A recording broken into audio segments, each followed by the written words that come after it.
This is Robbie Brown with Unknown Ventures, and you're listening to the Bigfoot Club podcast. Hey everybody, Robert Jesse Dominguez, Bigfoot Club, Season 6, Episode 3. I'm here with my nephew, Steven. Steven, say what's up. What's up? What's going on, man? You sound a little sick. Yeah, I have the flu. You have the flu? Yep. It's been a long 4 days, but I feel like I'm getting better. Yeah. I have a lot of energy today. Good. So, because we're going to need it today. Yeah. And I had the weirdest thing. I had the congested. Yeah. And my whole face was hurting. That was my flu. Did you look at the mirror? I'm just kidding. Yeah, I'm kidding. Right? I'm joking. It's a joke. I'm pretty excited today.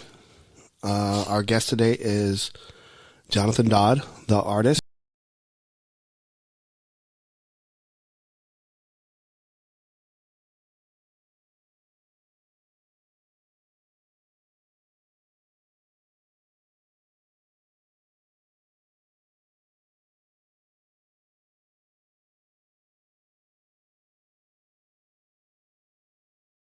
What's going on? Welcome to the club. Hey, Robert. How the heck are you, man? I'm doing great. I'm having a good time. Do you recall? Like 3 years ago, I asked you to come on our, this show, and I said, "Hey, man, you want to come on the show?" And you said, "I don't have any Bigfoot stories." Yeah, it's and true to this day. I don't have any Bigfoot stories, so I apologize. No, it's okay, because I was saying, no, man, we can just talk about your art. Yep. So, heck yeah. So, for people who don't know, Jonathan Dodd is a great artist, and you did the logo for Bigfoot Club. I did. And so I had an idea, and I sent it to you, and I said, "Hey, can you make this changes? Can you do the skull like a sagittal crest and eyeballs a little bit bigger, put the wording on the bottom, blah, blah, blah." And you did like within maybe, I don't know, 3 or 4 hours. And I go, man, that was quick. I was stoked about that one. That was a lot of fun to do, because I wanted to sort of incorporate the Gigantopithecus style skull. Mm-hmm. Yeah. That's, because like I originally got the idea from like Bullet Club, the wrestling group, and I wanted to change it up. I said I wanted to change it up. I wanted it to look different. I wanted it to be our own, and you did a great job on it. Because I can only just give you a couple of pointers what to do, and you just ran with it.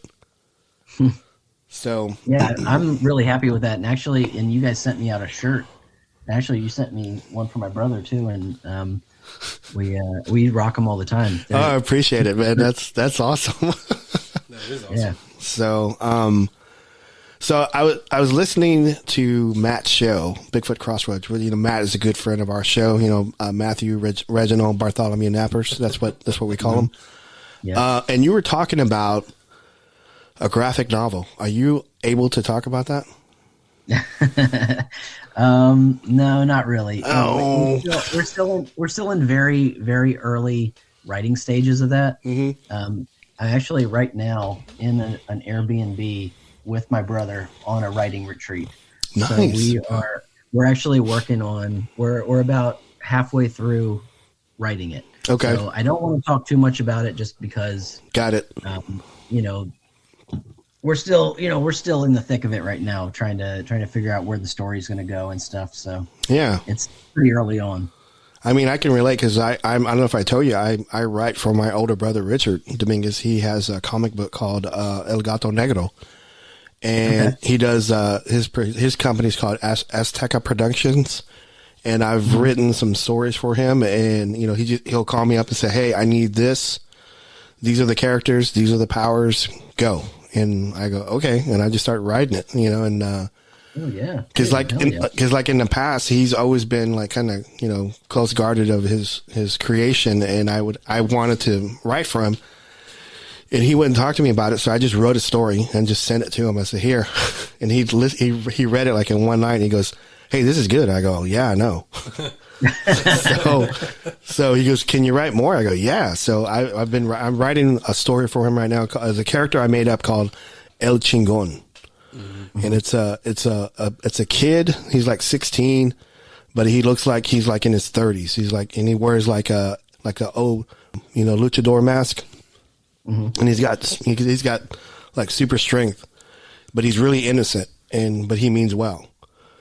Mm-hmm. And so I'm writing a story for him right now. It's which I'm excited because I created it myself and I showed it to him and he loved it. He goes, "Hey, can you write a one shot of this?" I go, "Yeah, absolutely." So very cool. That's really cool. So since we shared some information on that, you want to quit pro? No, I'm just kidding. I'm just kidding. So, you do like a writing retreat? Do y'all always do that? Like go like? No, it's actually it's pretty new. Actually, We've done like maybe 2 of them in the past. Mm-hmm. So on the same story. Right now we're in Richmond, Virginia. Hey. Went out to a little Airbnb there and just been, hanging out during the day. We went to a couple breweries today and then came back to the place and then just started throwing ideas around. And I don't know, we're kind of, playing it by ear. This is the first ever, graphic novel, comic book, mm-hmm. Anything. Oh, I mean, we've made, things in the past, like we used to do some filmmaking. Right. So like small writing projects in the past, but this is probably like one of the bigger ones that we've ever done. So we're kind of feeling our way through it. And I don't know, we're taking it serious. We're taking it very serious. And sounds like it. We're getting some really good results, I think. Like last night we had some really good, back and forth and figured out some more plot points and stuff like that we wanted to incorporate. And, the story is just growing and growing. So it's, at some point we're going to have to, put the, mm-hmm. Put the brakes on a little bit and be like, maybe we need to just finish it. Yeah. So it seems to grow and grow. I know it. I mean, if you're a writer, you know, things are, once you get the story going, sometimes it's kind of hard to put the brakes on, but yep. We're super excited about it. I've been doing some concept art as well, which I'm really stoked about. It's going to be a lot of work, but we're really excited for it. It sounds exciting. Mm-hmm. I know whenever, because like I was telling my older brother, he brought in like another story to me, and Jonathan, it had like 18 characters in it. He wanted all 18 characters. It's about the sun god of Mexico, the Aztec sun god, Donatu. Mm-hmm. And he wanted me to explain like the 13 heavens in the Aztec lore, and then he wanted me to incorporate like 18 gods in it. And I go, "Oh Lord!" And so I bought a bunch of sticky notes, and I just put it on my wall, and I put like character names, and I was putting like strings to it and stuff, and I was doing the whole gamut. I said, "Man, okay, how is an Aztec god supposed to talk? What does this verbiage sound like, or what is it? What does it read?" Mm-hmm. So that's not only being creative, but also being able to do research as well, and like kind of looking back and trying to incorporate all those different storylines from like mythology and stuff, which is super interesting. Yeah, because like he was wanting me to incorporate it like with today's stuff, and so I was using Google Earth, and I was using actually streets in Mexico. Street stores, like buildings, stuff like that. And I was like, I was looking on what type of vendors are like over by the Aztec pyramids now, like what type of foods were they doing. So I was trying to incorporate that, all like in my story. So it's kind of interesting. Yeah, that's really cool. I like that. Thanks, man. Appreciate it. I wanted to ask you a question. Who got you in, like, for example, who got you? Because I know I heard from you. I heard about you from like Matt. Matt was the one that he goes, "Hey, I got this artist." Because like every now and then he would tell me, "Because hey, man, this artist is pretty cool. Check him out." And I'll go to their link or their Facebook or Instagram. And he was talking about you, and I said, okay. And so I went to go check it out. I go, "Hey, I like it. I guess it's pretty good stuff." And he goes, "I think I'm going to ask him to do my logo." I go, "Hey, yeah, do that." And I go, and then show it to me, and then I'll reach out to him and see if he wants to do my logo. And so who was the person that got you into, because I know you were already doing Bigfoot stuff, right? You were doing cryptids, different art. Who was the person that got you into this, because I know you're starting to do like more stuff. Like I know you did stuff for the Moth Boys, right? Oh yeah, the Moth Boys, and you were doing so logos. Go ahead. Honestly, it like doing like official sort of like podcast like Bigfoot stuff. It was Matt that kind of got me into it. Okay. He reached out to me and he wanted the first ever Bigfoot Crossroads logo to be done. So I did that for him. Also, Lauren Smith reached out to me a couple times as well to do a couple things for Night Callers. So that was kind of like my intro into like doing the sort of like for hire Bigfoot stuff. Before that, I had been doing, just kind of like the nature scenes, like paintings, nature scenes. What I would do is I would basically just do a nature scene, just, mountains, rolling fields, trees, rivers. And then I would just stick a little Bigfoot in there somewhere. And, it got a pretty good response. I would just share them, on Instagram or on Facebook or something like that. And, they would get shared around between, all the cryptid pages on Facebook and on Instagram as well. And from there, I just kind of like started building stuff. Yeah. But yes, I mean, it was just kind of like I've always had an interest in cryptids and Bigfoot. So it kind of just like was something that I liked, and then I did just for fun, and then kind of snowballed into something now that I'm doing, for pay now. Yeah. For lack of a better word. Yeah, I mean, it was kind of cool how fast you did stuff for us, and I could pay you on PayPal or like Venmo, and I love that. I go, yes, I can. Yep. I can pay you. I like that too, because I work for a couple of people that are like, oh yeah, we'll cut you a check, and 2 months later you get a check in the mail. All of a sudden, now we have Venmo and stuff like that, and people can just pay you right up front, and that's fantastic. I love that. There's a couple of paintings I wanted to talk to you about. Yeah. There is one that always sticks with me. There's one of it's a Bigfoot, but it kind of looks like an ape, and he's smoking. What was that? What was the concept of that one? That was, oh man, I think I saw a picture of a gorilla smoking at one point, and I was like, that's hilarious. Like I would love to do a Bigfoot version of that. And I don't know, for some reason whenever monkeys do stuff that like people do, it just cracks me up. It does. And so, because I know on the Bigfoot Club page, I post a lot of your stuff, and I always put your name on it. You do, and thank you so much for putting my name on stuff like that. No problem. I can tell you how many times like people just literally steal things. Yeah, like they'll go as far as cropping your name off of. That sucks. That sucks ass. Awful. Yeah, so I mean, you guys go above and beyond with the credit and stuff. So I love that. Thank you so much. So that one particular painting that you did, I call it Smoky McSmokester. Smoky McSmoster? That's what I call it. Smoky McSmoster. I like that. So I like this one.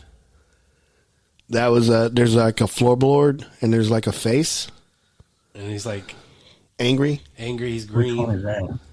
He's green. He's angry. He looks like he's screaming. It's like a hole, like in the floorboard. You said Farrell his self portrait. I don't remember that one. Oh, don't mind us. We're just looking at the. Are you looking at my Instagram page right now? Yes. We're looking at that. You got one of Dr. Doom. That's badass. Oh, yeah. Doom's one of my favorites. Let's see. Clem is creepy, by the way. Which one is that one? No. Yeah. So that was part of. I'm not sure if you're familiar with the artist. Her name is Brett Manning. She does a lot of like fae folk kind of art. She does this thing every year. She hosts like an art challenge called February. And February, I like it. Yeah, February.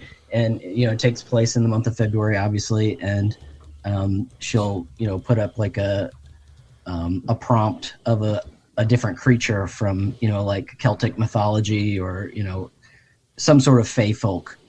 And, you know, me, like, I'm a sucker for that kind of stuff. Like, I love that kind of stuff. Like, back in the day, my dad used to have these books that was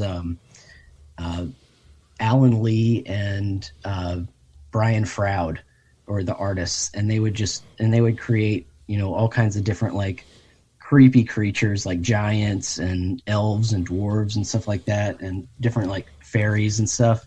And I would just, like, as a kid, I'd look at these books and just, like, pore over this artwork, and it was just so cool. So that it kind of, like, strikes a chord in me, that kind of stuff. So I love to participate in that February challenge.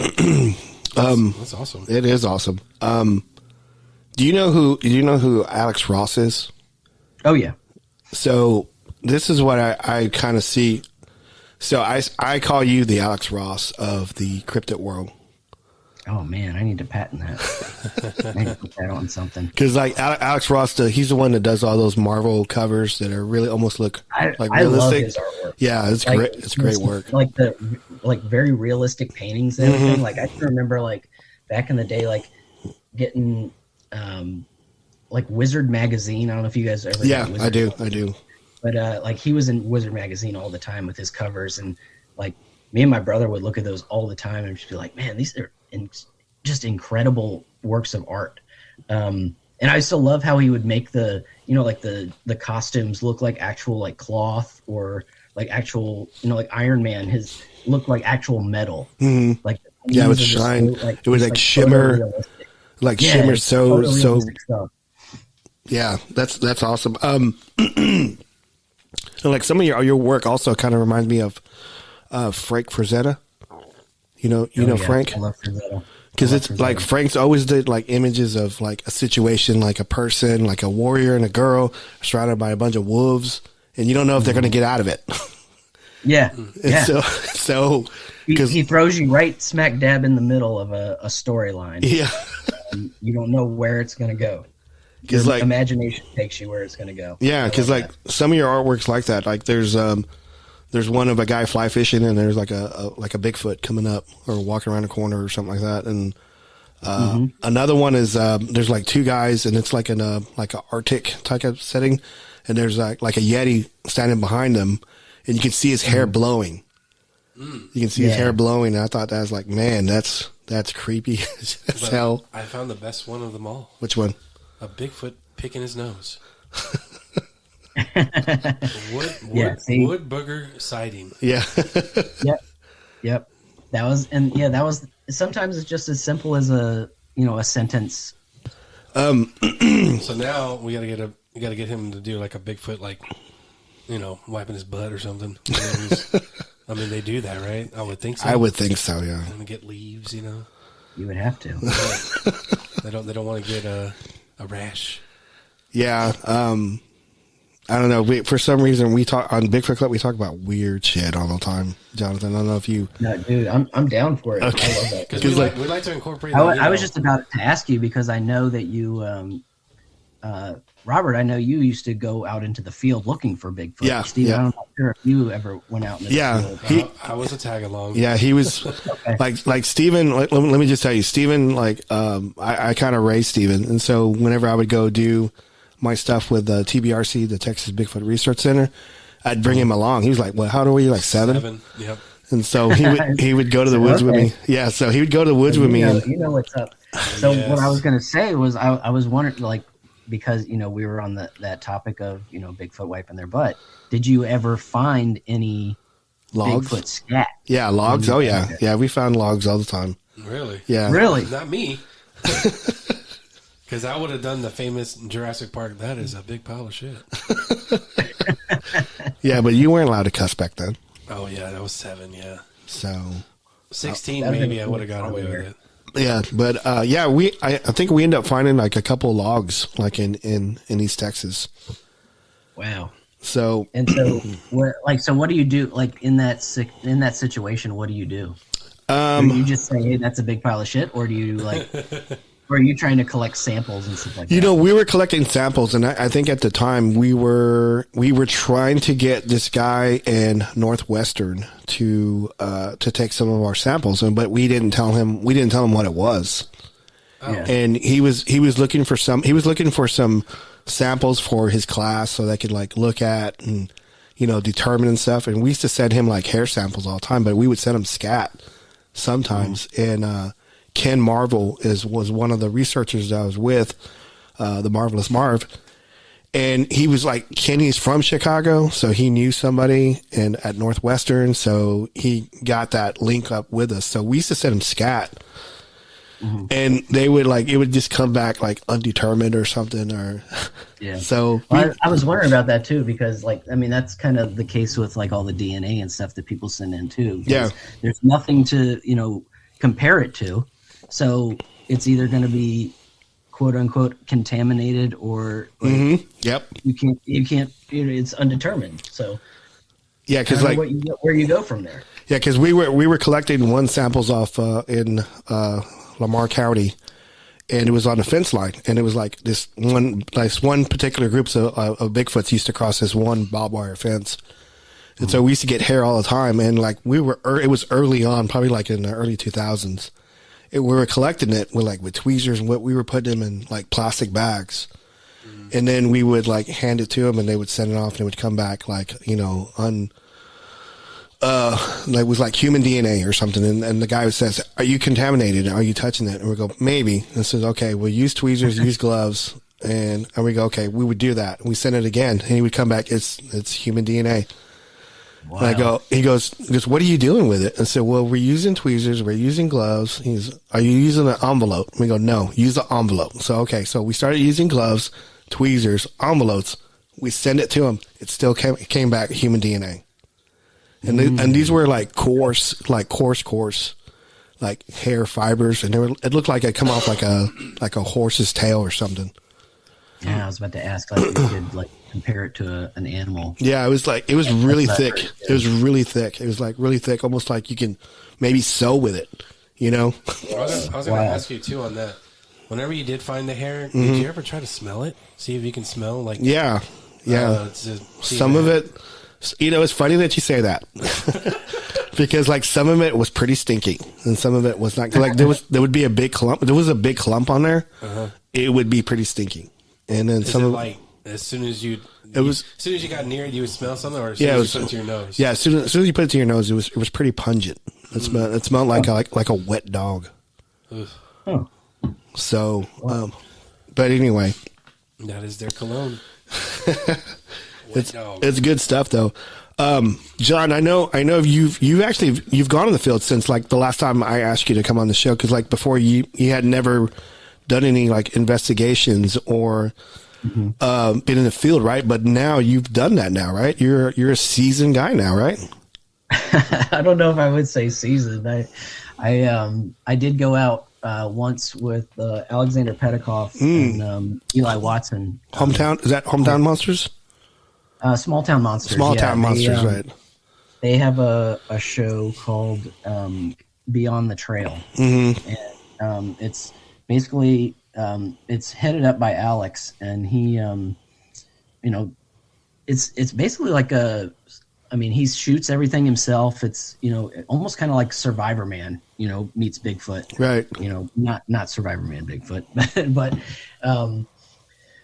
so yeah, I mean, it's a really cool, YouTube series. It's actually it's pretty successful. Actually, I think he gets pretty good viewership on it. Yeah, he does. I went out. I have sort of like created a relationship with Small Town Monsters. I go to like all the the cryptid events and stuff, and they're usually there, and we kind of met up there, and they asked me if I wanted to do some artwork for them, and I've done a lot of artwork from them, recently in the last couple of years. But that's how I kind of met up with them.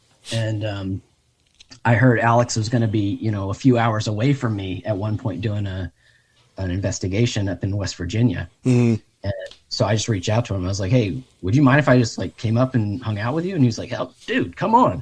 So I mean, he was like totally, super cool about it. He sounds cool. He sounds like a cool guy because I know Matt.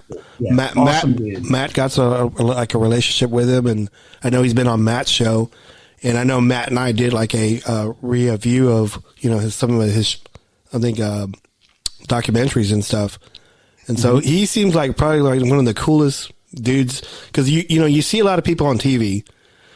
Yeah. And you don't really know them, but Petikoff, he looks like a really cool guy to get along with, and they film a lot of stuff. I mean, he's constantly busy. I mentioned a little while ago that I did some filmmaking work, a little while ago. Mm-hmm. And just from, that standpoint of knowing what goes into making a film and, just like coordinating a film, like it's insane, like the amount of work that goes into it. So I can't even imagine, they're constantly making stuff. Like they're just working their butts off over there at Small Town Monsters. So I'm super impressed with them, and they're kicking butt. But yeah, I mean, so I reached out to him. I was like, hey, would you mind if I, just came out, I set up a tent with you guys, I'm a camper, I'm a hiker.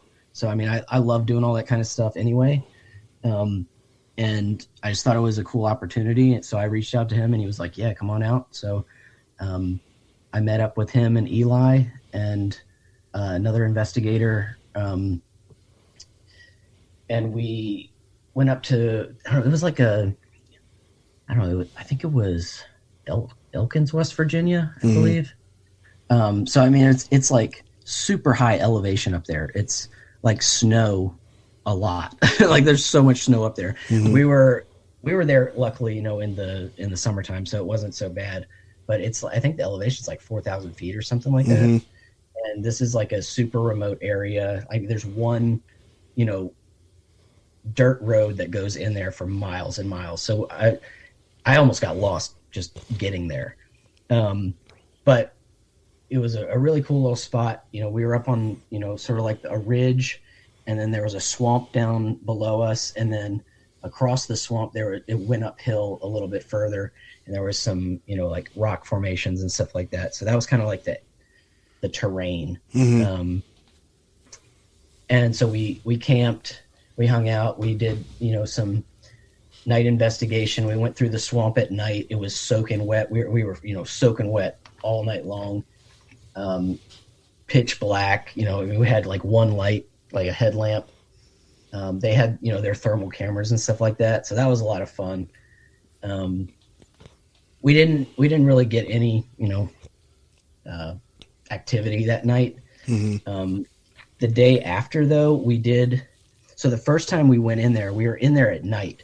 So, the investigator whose sort of area it is that Alex was hanging out with, his name is Les. And, Les had sort of like taped off some areas like a couple years ago, and we were trying to find, different areas that he had taped off, and one area that we could not find to save our lives at night.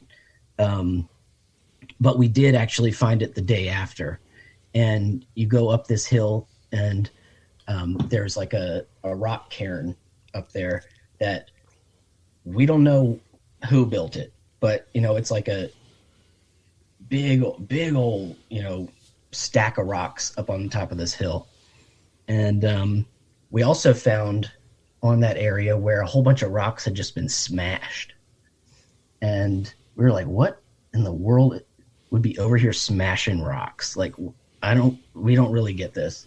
There was also a couple trees that had like, and they were sort of in a line, like down the mountain, like, every like 20 yards, there's a tree with the same sort of break on like scratch. No, it was like a scratch almost. So we thought maybe like a bear, maybe. But I don't know. It just seemed like so like methodical. I don't know if bears do that or not. I have no idea, but, it just seemed like it was like a weird scratch on two. It was almost like if you walk up to a tree and you put your hands on either side of it and you push up and down with, massive claws. So it was kind of, it looked like a bear, and that's kind of what we, surmised, but it just seemed really strange. Yeah. I mean, cause I know bears do that, but they don't go the extent of doing like a cascade of them. Right. And it was strange because we could look, like we found the first tree, and then like we would look, down the hill, and you could see them, just all in a line. It was kind of strange. Did you guys smell anything or feel anything? Like, Nope. No, Okay. I mean, it was pretty normal actually over there. So I even went off by myself for a little while just to kind of see if, like, look around, and I didn't see anything out of the ordinary either. So I don't man, know. That's brave. I don't think I've ever done that. I'm going to go by myself. No. That's how every horror movie starts. Yeah, exactly. Yeah. Thinking back, yeah, that's probably not the smartest idea. No. because like I know whenever I was going out to East Texas, you go like because there's some areas in East Texas that are very like remote, but they don't have any hills or ridges like that, like you were saying, and that's to me that's like the ultimate place where a Bigfoot can hide or just see who's coming, who's going, and because hey, I'm gonna smash some rocks because I'm mad. So Yeah, I mean, there were some boulders smashed over there. So we looked at it. I mean, we couldn't really, surmise anything from it. It was just a bunch of smashed rocks. A human, I guess, could have done that. It was kind of in like a weird place, I feel like, but it's you can't, just jump right to Bigfoot. But it's just it did seem kind of strange. But that's all I can say about it. Because I know I've been out to Oklahoma and I was out in Kiamichi and real rural area, and they have like a bunch of boulders out there too.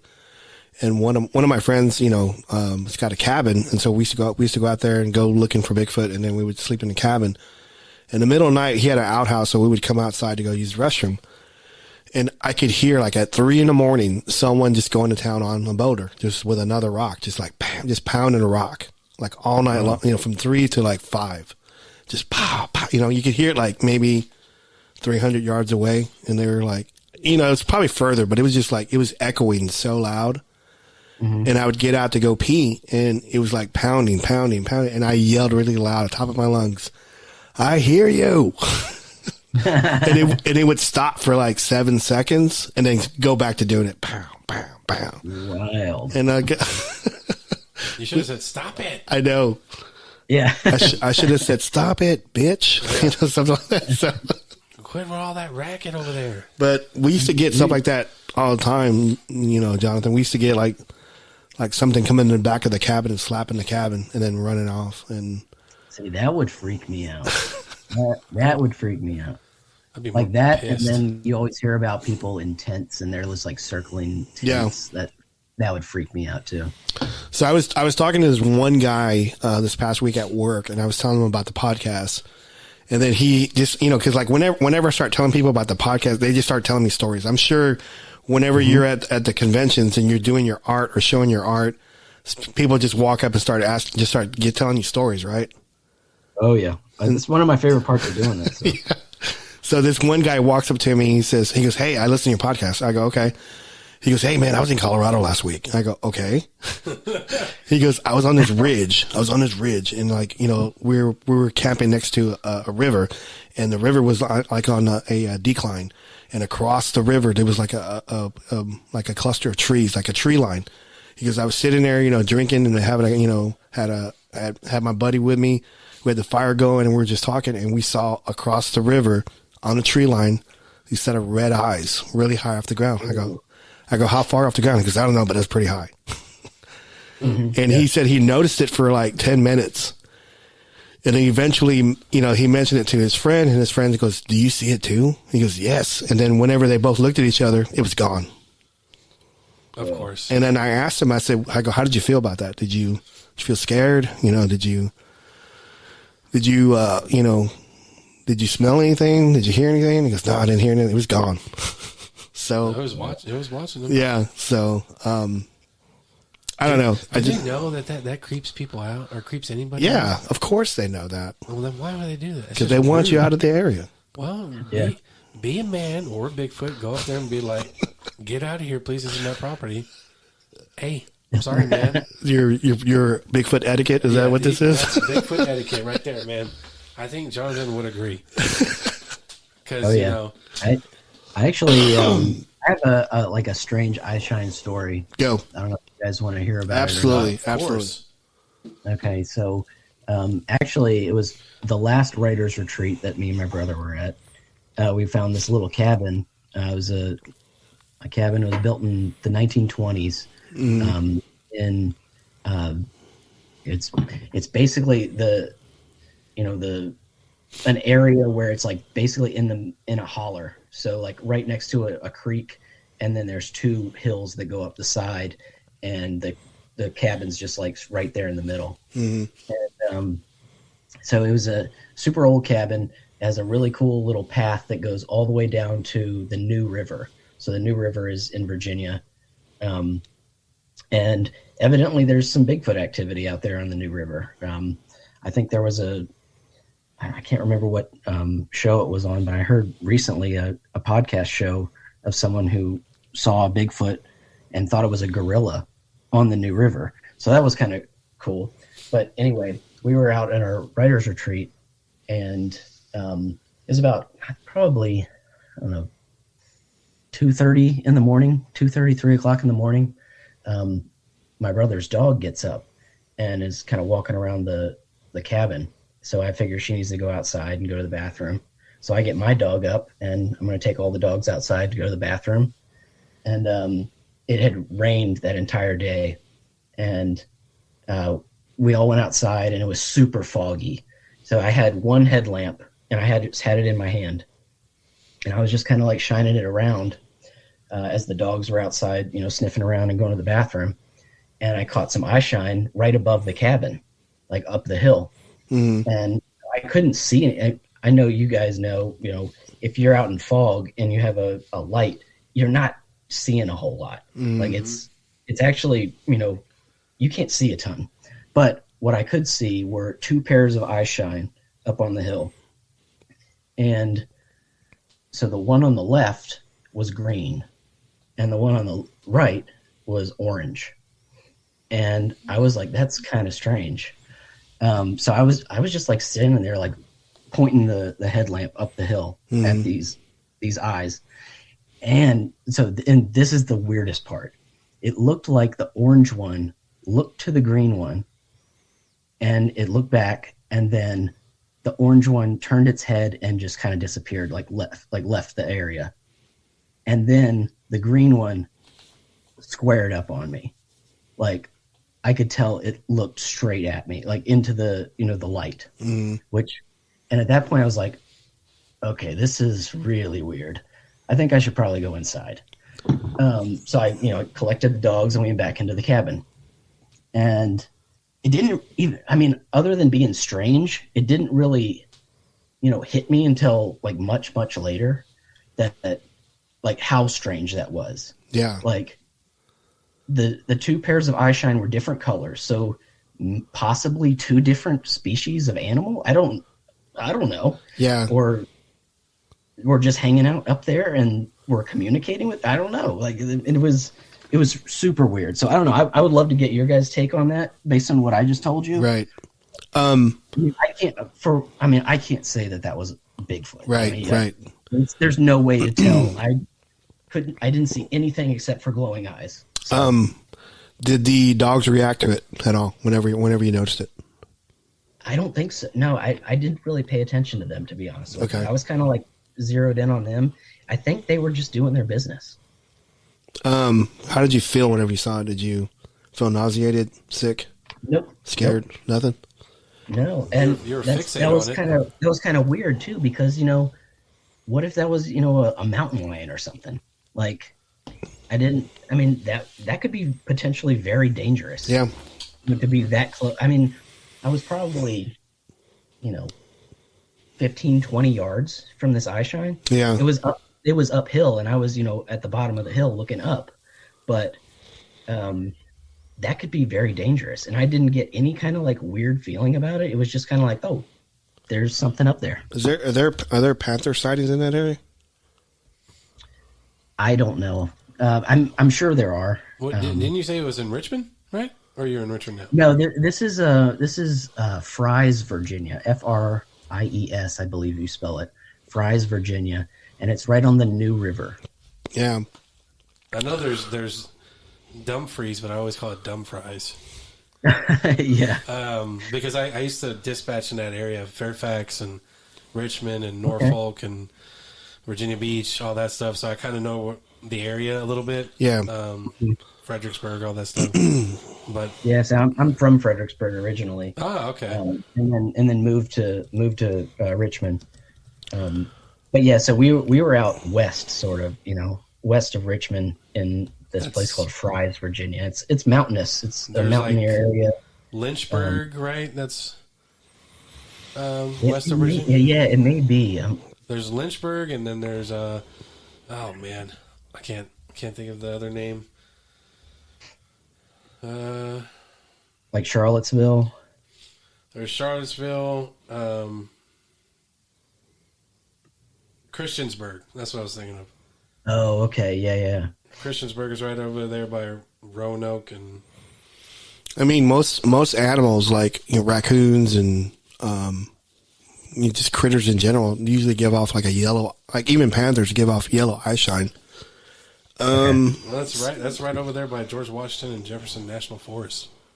So what I could, and I still to this day I don't think I've even looked it up. What has orange eye shine that would be in this area? Like, do bears have orange eye shine? Yeah, they do. Okay. They do.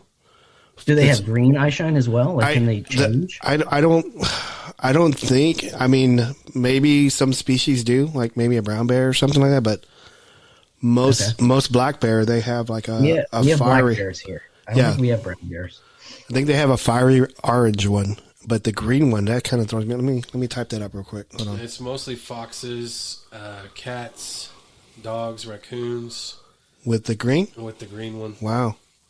So that, I mean, that's kind of weird though. Like, why would there be two like random species of animals just chilling? The only thing I can think of is this. I don't know how much lore is that.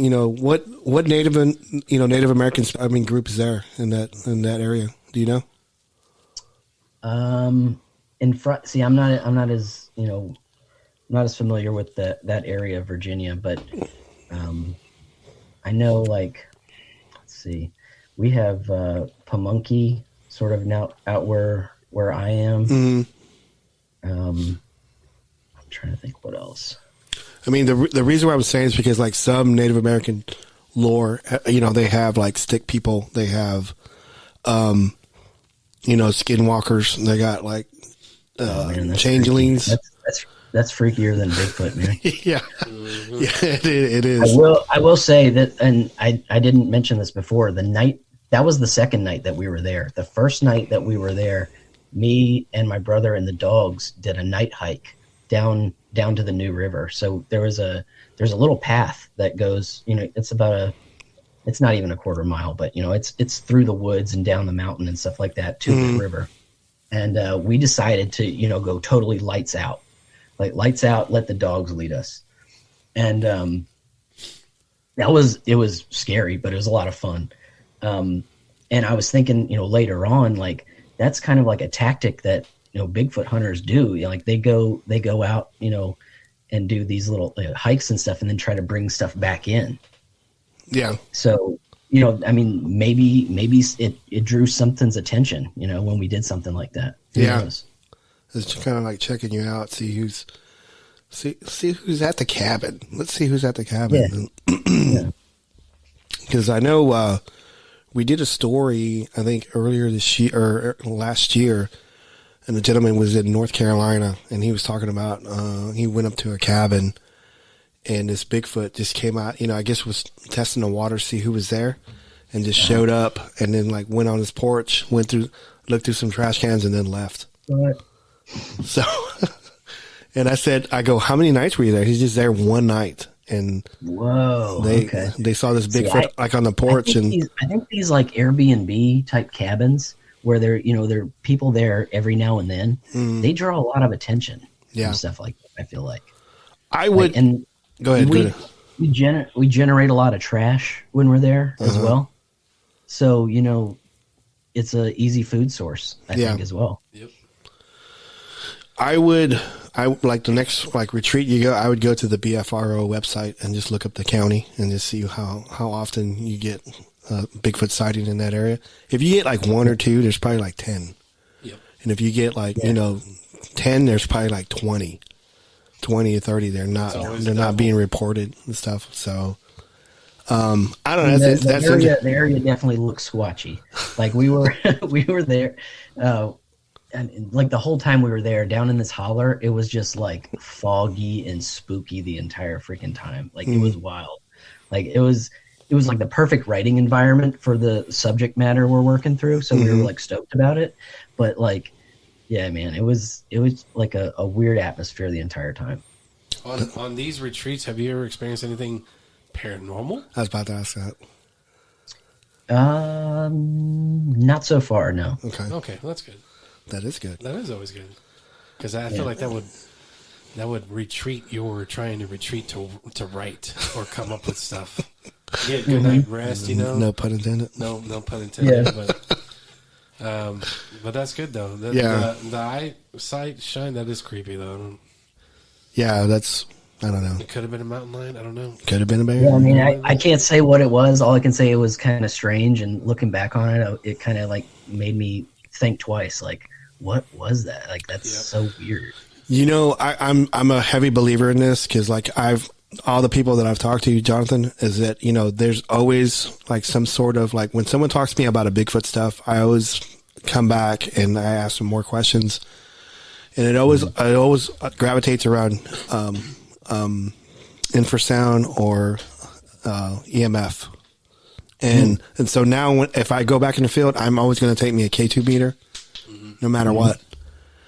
And so I don't know. It's just like sometimes there's always like some kind of correlation between the paranormal and like Bigfoot. Like Bigfoots are for some reason always attracted to cemeteries. They're always attracted to electrical right-of-ways, gas right-of-ways, where there's EMF. And so I don't know. It's just like I ask that question whenever someone says, I think I saw a Bigfoot. I say, how did you feel? How did it make you feel? Did you feel nauseated? Because like everybody has a different reaction to EMF or infrasound. I mean, it's just conjecture. I didn't get like a weird feeling other than that when the pair of orange eyes kind of disappeared off to the right. Yeah. Like, I was like, okay, maybe I don't know where that thing's going. Like, could it be coming down the hill around the cabin, like to flank us? Like, what are we doing? Like, and then the green one kind of like squared up on me. That was kind of like, okay, maybe I should probably get inside at this. I don't know what they're doing. It's kind of freaking me out a little bit. So, but like I said, I never got like you know how you hear about these Bigfoot encounters and people just like are just like peeing their pants in terror. Like it would never happen. Like nothing like that ever happened. So the next morning, did you see any footprints or did you see any evidence? See, that's so weird. And I'd like to get your guys, you know, POV on that as well. It's like, cause I hear it a lot too in other, even like, you know, sighting encounters, like people don't go and investigate anything. It's almost like it doesn't occur to them. Mm-hmm. And that's the way it was for me too. Like the next day we were packing up to leave. And where I saw this eye shine was like up the hill, like a 45-degree slope up the hill. There was a little, you know, little grade up there. And I think maybe there was a path at some point, you know, up the road that I never found, but you know, there was just no like convenient way to get up there. So I just never went up there. Right. And I didn't even really think about it until much later either. So I mean, it's just kind of strange. I mean, I was curious to see if it actually came down, maybe like walked around the cabin or something like that to see what was there. Yeah. And never saw anything like that either. So. Okay.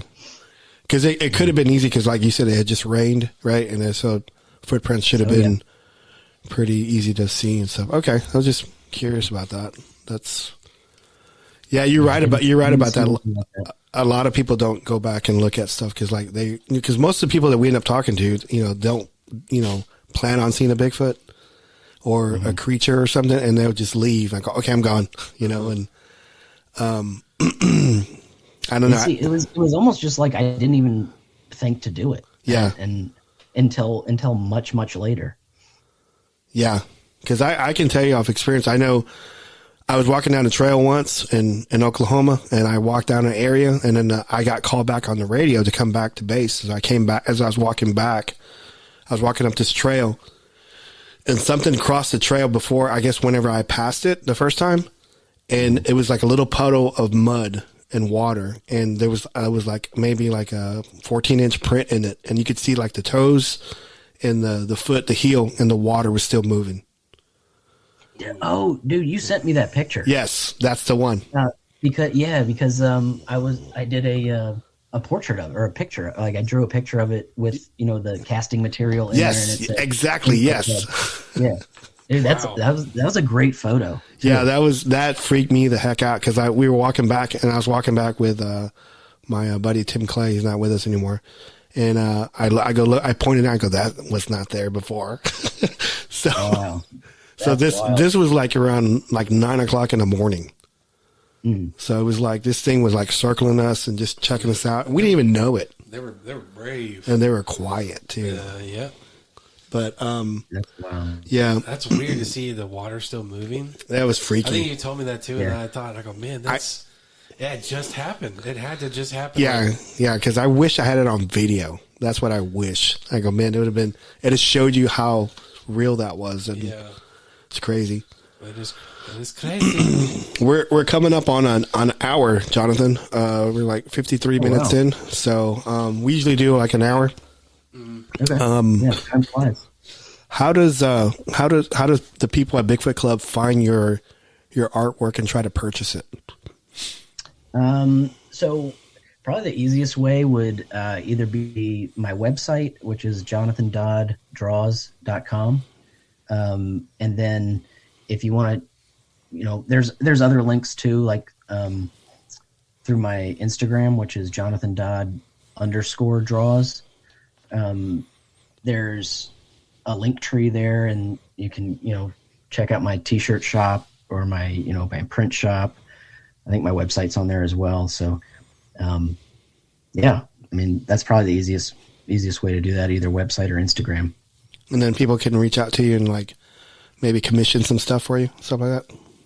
Sure. Yeah. Hit me up on Instagram, send me a message, Alex Ross. or email me. My email is on the website, so I have a contact page there. The Alex Ross of the Cryptid World. I love that. I love that, dude. I'm stealing that. Hey, I still want you to do. I still want you to do the Lost Boys stuff on us. Remember I was talking to you about that? Send me the reference photos. Okay. And I also wanted to ask you, and of course, I'm going to send you. I'm going to PayPal you. I was listening to your podcast. Was it Strangeology podcast? Mm-hmm. Mm-hmm. And you were talking about your beer series. How you were just going through the beer series. I'm interested in a Bigfoot Club, like beer bottle and beer can. Ooh, that would be cool. I wanted to sit inside a like footprint. A beer that sits inside of a footprint? Well, I want the can and the bottle sitting inside like a a big old footprint. That would be real cool. Yeah, and then with the beer still moving. Stupid. He's just here drinking the beer. Okay, I'm trying to think of a little motto we should put with that. No, we could put Bigfoot Club, where Bigfoots go after hours. Oh, there you go. There you go. Hey. There you go. So if I'll send you an email on that's what I want. And so I want to do that for a T-shirt. You came up with a motto not knowing for this one.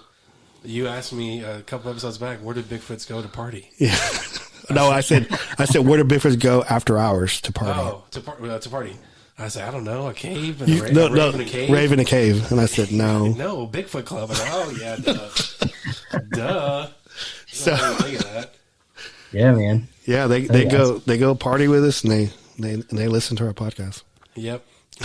And since you're like super famous, Jonathan, like I don't know what or when, but I want to reach out to you whenever, because I do Twitch.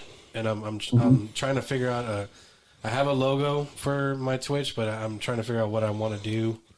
I don't want to just say, hey, I want you to do a logo for my Twitch thing. I don't even know what it is.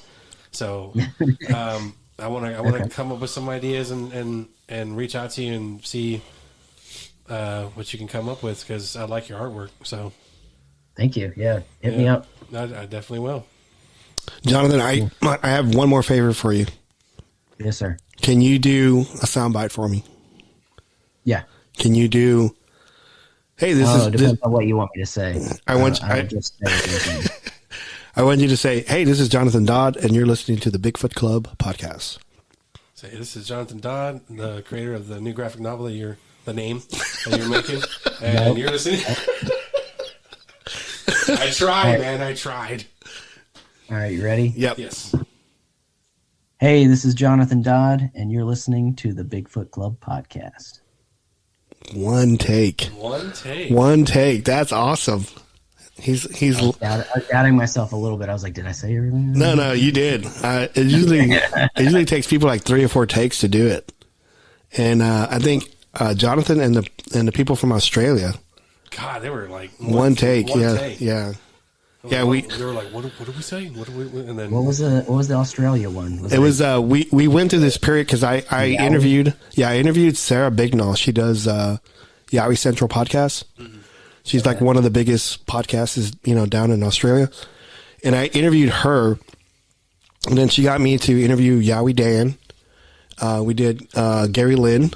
We did Buck Buckingham, Buck You Down. Buck You Down. And then we did John Kershaw. Mm-hmm. And we're actually going to, after this, we're going to be on John Kershaw's podcast after we close up with you. And don't forget, cool. Attila Caldi. Attila Caldi, there you go. You know what? Jonathan should do artwork for Attila. Yeah, for his documentaries. His documentaries, yeah. Yeah, because he actually does like a lot of UFO stuff. I love doing documentary artwork. Yeah, and we should probably. Yeah, we should hook them up together. Yeah, we should. Attila Caldi's a great dude. I love him. He's great people, and just like Dodd. Dodd's great people. Mm-hmm. Appalachia. What's your finder's fee? What's my finder's fee? I don't know. Maybe title of the graphic novel. Yeah, come back on our show and talk about the graphic novel. How about that? Yeah, when I'm further down there, and Yep. Me and my brother have had a chance to get together about it and figure out our pitch for it. Basically, Mm-hmm. I would love to come back and talk about it. Man, I would love to send you like the one of the scripts I'm writing just to get your take on it. Yeah, that'd be fun. Okay, I'll send it to you. He doesn't want to say anything because it's about us. That's what it is. Okay, that's the graphic novel's about us. That's what it is. Oh yeah. I need to get your guys' permission. I've already written it. Yeah. We do that it's basically a documentary of your guys' lives. So. Yay! Permission granted. Oh man. Okay. Dodd, thank you so much for coming on. We really appreciate you, and you're the best, and you're one of our favorite artists. And because we're gonna sign out. Thank you so much for being on, man. Yep. All right.